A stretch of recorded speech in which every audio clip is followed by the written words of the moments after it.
Magandang araw mga katoyki. Yung video natin ngayon, i-share ko lang sa inyo kung paano magkabit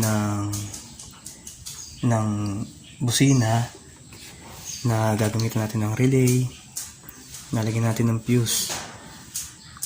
Kasi para mas maganda yung tunog ng busina natin. Meron tayo ditong busina. Ito yung kakabit natin sa motor. Nilagyan ko na ng wire kasi kulang tayo sa socket nya. Ngayon, nilagyan ko muna siya ng wire para ma-demo ko sa inyo. Ito ay ito lang yung nalalaman ko. Tingnan natin kung okay. Ngayon dito sa busina natin, walang polarity. Walang negative, walang positive. Kaya kakabit natin siya dito. Pagsamahin lang natin yung dalawa. Ito ay muna. Hindi ko muna siya pipix kasi share ko lang yung nalalaman kong pagkabit. Ito, pagsamahin nyo lang din yung dalawa. Yan.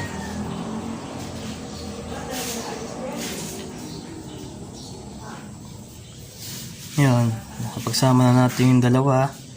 Isa nakatap dito sa parehong kanan, ito naman nakatap sa parehong kaliwa. Dito naman sa relay natin,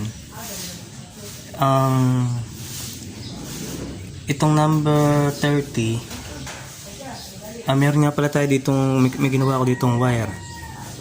Nilagyan, magkakulay lang kasi magkakulay itong wire na natin. Niligyan ko na lang siya ng palatandaan ng buhol para alam natin kung alin yung negative, alin yung positive. Kasi ito yung wire na papunta dun sa battery. Okay, itong positive natin papunta sa battery, dito natin yan lalagay sa 30. Sa number 30 ng, hindi kasi, basta hanapin nyo na pagka number 30 siya dito sa relay. Connect nyo lang dito sa number 30 ang direkto papunta sa positive ng battery. Yan, nakabit natin. Hindi ko muna lalagyan ng tape dahil lang naman to, turo lang para ma-share ko lang yung pagkakabit ko ng busina. Tapos itong number 87, itap natin dito sa isa sa busina yung pinagsama natin dito. Kayo bala kung pwede naman yung isa, pwede naman itong isa, pwede rin yung isa sa number 30. Kapit natin.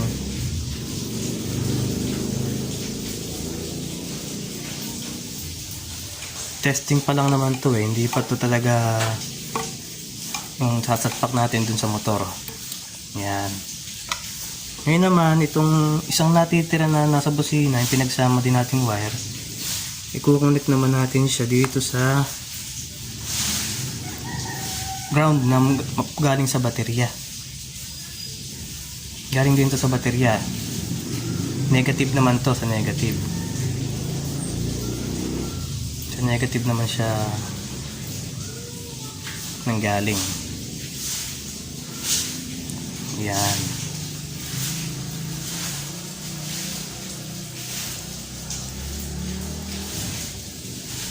Yan. Ay, ako tanggal.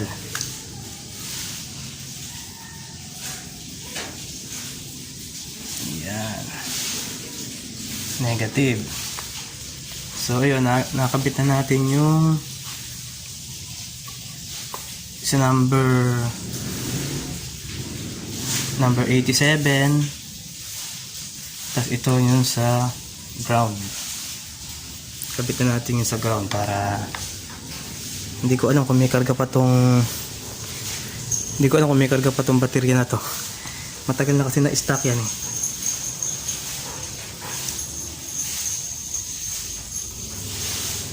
Yan.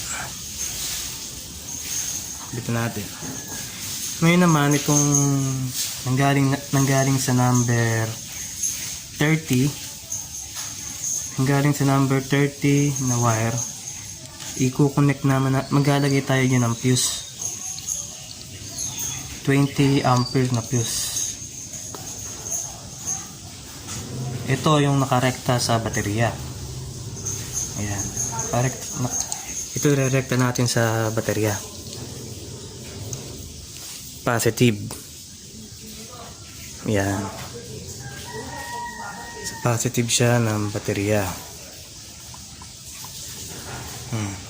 Ngayon guys, itong natitirang dalawa, ang 86 saka 85, ito yung irerekta nyo sa stock ng socket nyo sa busina.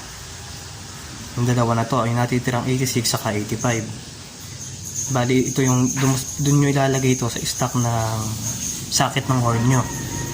Meron naman kasing gumagawa yung iba, ginagawa ng iba yung negative trigger para mas malakas siyang tumunog. Kasi yung iba kasi, kung na-encounter nyo na yung nangyari na sa inyo, yung busina nyo pag umaandar kayo, nakarev kayo, pag bumusina kayo mahina, yun ang nangyayari sa iba. Kaya ang ginagawa nila, nag-aano sila ng negative trigger. Ang ginagawa naman nun, itong isa, kahit naman magkabaliktad, itong isa, yung isa sa 85 saka 86, nirerekta nila sa accessory wire ng motor. Tapos itong isa, doon nila irerekta sa may socket na negative na nanggaling sa stock cord nyo. Ngayon, testing muna natin kung gagana to. Ngayon, wala tayong motor na nakaano dito. Bali, ano muna natin, kahit magkabaliktad naman to, negative, positive. Basta itong dalawa na to sa negative, positive. Kung magrekta naman kayo, kung magne-negative trigger kayo, kailangan yung isa dito sa dalawa na to, nakarekta yung isa sa accessory wire para gagana lang siya pagka sinusian nyo na yung motor nyo. Hindi siya gagana pagka hindi nyo sinusian. Hindi nyo pwedeng erekta dito sa positive na kinabit natin na to. Dahil kahit hindi nakasusi, mabubusina nyo. Kaya kailangan pag ano kayo ng negative trigger, itong isa na to sa accessory wire nyo ilalagay. Testing natin. Mahina na yung baterya natin. Kaya hindi siya ganong maganda. Ulit na rin.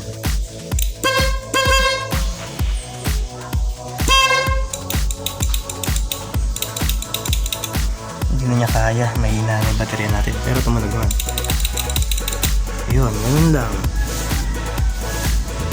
Mamaya ikakabit natin to sa motor natin para ma-test natin kung talagang malakas, pero narinig naman, tumunog siya. Matsu lang ito, matagal na na-stock to. Bali pinagpalitan ko lang tong baterya na to, siguro mga 3 months na siyang na-stock.